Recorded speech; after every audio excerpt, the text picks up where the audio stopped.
اور اپنے گناہوں سے باز نہیں آئے گا، ظلم و تعدی سے کرے گا، تو ایسے شخص کے لیے اللہ سبحانہ و تعالیٰ نے فرمایا کہ میں اس کو آگ میں ڈالوں گا، یعنی میں اس کو جہنم میں جھونک دوں گا، اور یہ میرے لیے آسان ہے، یہ میرے لیے کوئی مشکل بات نہیں ہے، میں ایسا کر کے رہوں گا۔ آگے اللہ سبحانہ و تعالیٰ فرماتے ہیں ان تجتنبوا کبائر ما تنہون عنہ نکفر عنکم سیئاتکم وندخلکم مدخلا کریما۔ اگر تم ان بڑے گناہوں سے بچتے رہو گے جن سے تم کو منع کیا جاتا ہے، تو ہم تمہارے چھوٹے چھوٹے گناہ دور کر دیں گے اور تمہیں عزت اور بزرگی کی جگہ میں داخل کریں گے۔ گناہ کبیرہ کی تعریف کے سلسلے میں اختلاف ہے، یعنی کبیرہ گناہ کے تعریف کیا ہے اس کے سلسلے میں اختلاف ہے۔ بعض لوگوں کے نزدیک گناہ کبیرہ وہ ہے جس میں حد مقرر کر دی گئی ہو۔ بعض لوگ کہتے ہیں کہ گناہ کبیرہ وہ ہے جس میں قرآن اور حدیث میں سخت وعید اور لعنت آئی ہو، اور بعض لوگ کہتے ہیں کہ ہر وہ کام جس سے اللہ اور اس کے رسول نے بطور تحریم روکا ہو، اور حقیقت یہی ہے کہ ان میں سے کوئی ایک بات بھی کسی بھی گناہ میں پائی جائے تو وہ کبیرہ گناہ ہوتا ہے۔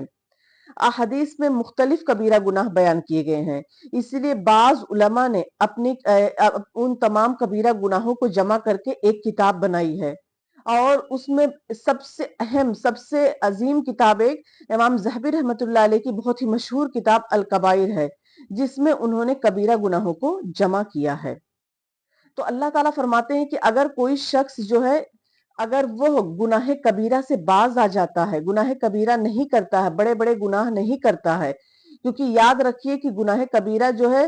وہ صرف توبہ سے ہی معاف ہوتا ہے۔ تو اگر کوئی شخص گناہ کبیرہ سے باز آ جاتا ہے تو ہم اس کے چھوٹے چھوٹے گناہ یعنی گناہ صغیرہ جو ہیں ہم اسے معاف کر دیں گے اور اس کو عزت اور وقار والی زندگی عطا فرمائیں گے۔ یعنی اللہ کا وعدہ اپنے بندوں سے ہے کہ اے میرے بندو، اگر تم گناہ کبیرہ سے باز آ جاؤ گے تو ہم تمہارے چھوٹے گناہوں کو بھی معاف کر دیں گے، اور اس کے علاوہ تمہیں عزت اور بلندی والی زندگی عطا فرمائیں گے۔ اس کے بعد اللہ سبحانہ وتعالیٰ فرماتے ہیں وَلَا تَتَمَنَّوْا مَا فَضَّلَ اللَّهُ بِهِ بَعْضَكُمْ عَلَى بَعْضٍ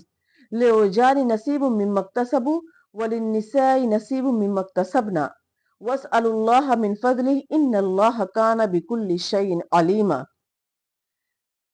اس آیت کے شان نزول میں یہ بتلایا جاتا ہے کہ حضرت ام سلمہ رضی اللہ تعالی عنہا نے عرض کیا کہ مرد جہاد کرتے ہیں اور مرد جہاد میں حصہ لیتے ہیں اور شہادت پا جاتے ہیں، اور ہم عورتیں ان فضیلت کے کاموں سے محروم رہتے ہیں۔ اس کے علاوہ ہماری میراث بھی مردوں کا نصف ہے۔ تو یہ آیت نازل ہوئی جس میں اللہ سبحانہ وتعالیٰ کے فرمانے کا مطلب یہ ہے کہ مردوں کو اللہ تعالیٰ نے جو جسمانی طاقت اور قوت اپنی حکمت اور ارادہ کے مطابق عطا فرمائی ہے، اور جس کی بنیاد پر وہ جہاد بھی کرتے ہیں اور بیرونی کاموں میں حصہ بھی لیتے ہیں، تو یہ مردوں کے لیے اللہ سبحانہ وتعالیٰ کی طرف سے ایک خاص تحفہ ہے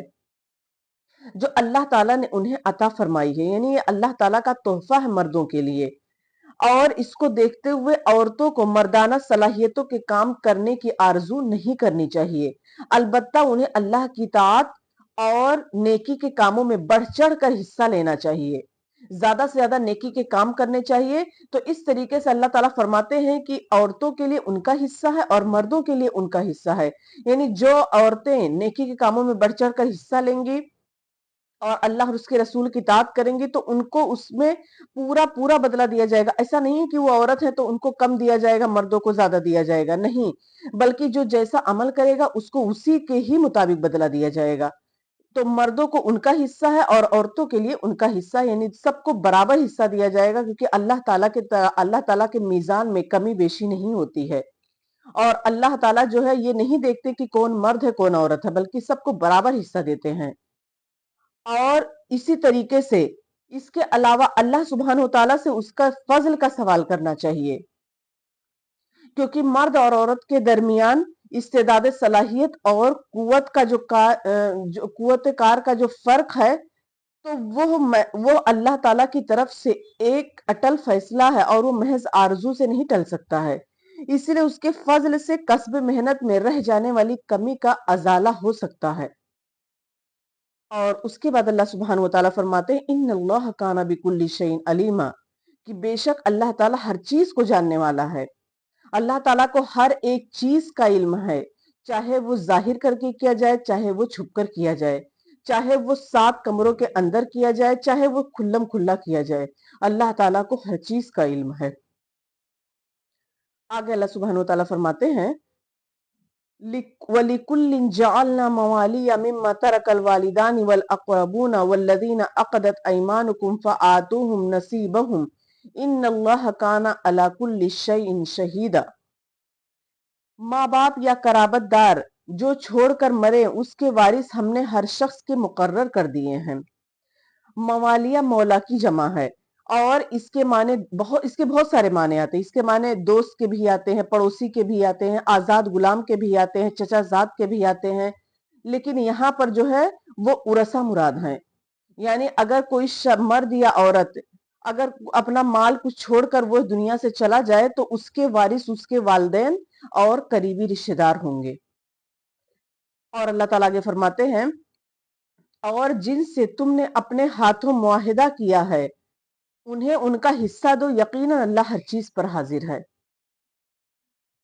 اس آیت کے محکم ہونے یا غیر محکم ہونے کے سلسلے میں اختلاف ہے، یعنی یہ آیت منسوخ ہے یا غیر منسوخ ہے، اس کے سلسلے میں اختلاف ہے۔ تو علامہ جریر طبری رحمت اللہ علیہ کے نزدیک یہ آیت جو ہے وہ غیر منسوخ ہے، اور وہ ایمانکم یعنی معاہدے سے مراد وہ حلف اور معاہدہ لیتے ہیں جو ایک دوسرے کی مدد کے لیے اسلام سے پہلے 2 اشخاص یا 2 قبیلوں کے درمیان ہوا اور اسلام کے بعد بھی وہ چلا آ رہا تھا۔ اور نصیبہم یعنی حصے سے مراد وہی حلف اور معاہدے کی پابندی کے مطابق تعاون اور تناصر کا حصہ ہے۔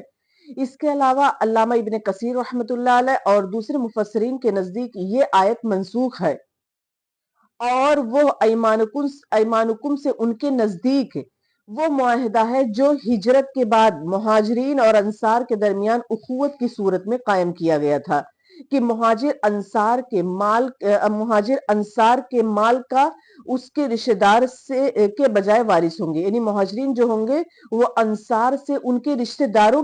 کے بجائے وارث ہوں گے، جبکہ رشتہ دار وارث ہوتے ہیں لیکن اخوت قائم کیا گیا تھا اس لیے ان کے وارث مہاجرین ہوں گے انصار کے مال کے۔ لیکن چونکہ یہ عارضی طور پر تھا، دائمی طور پر نہیں تھا، یہ عارضی طور پر تھا، اسی لیے پھر یعنی سورہ